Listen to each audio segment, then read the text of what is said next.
ඒ මොකද මිනිස්සු ඔය? ඩල්සි ඇන්ටිලා ගෙදර පෙරහැරක්වත් යනවද?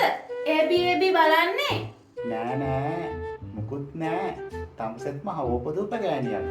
තමුසෙට මොකද මම මොනව බැලුවහම? අනේ මේ මගේ කට අවුස්ස ගන්න එපා තමුසේ.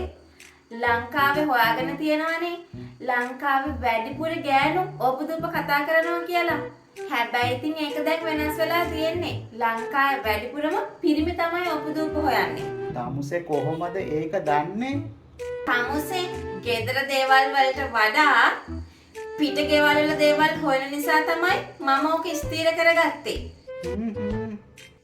ඒක නෙවෙයි. තමුසේ මොනවද බැලුවේ බේබි? අල්ලපු ගෙදර ඇන්ටි හයියෙන් කෑ ගහනවා. මිරිකන්නකො ඔහොම මිරිකුවට කිරියෙක් නෑ කියලා. ඊයා! ඕන කෙනෙක්ට පෞද්ගලික ජීවිතයක් තියෙනවනේ. තමුසේ ඒක නැත නොකර ඉන්නවකෝ. තමුසේගේ කැත හිත අතර පොයටම සිල් ගත්තට මම ලාවට ඇහැදාලා බැලුවා. අල්ලපු ගෙදර අංකල් පොල් මිරිකනවා. අන්න බලනවකෝ ඒ ගෙදර අංකල් කොච්චර හොඳද කියලා. නිවාඩු දවසට විතරක් නෙමෙයි වැඩ කරන දවසටත් ඒ මිනිස්සේ ඇන්ටිට උදව් කරනවා.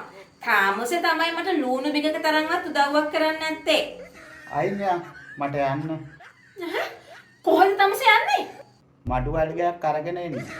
ඕපදූප හොයන එක නවත්තලා මටම ගහගන්න.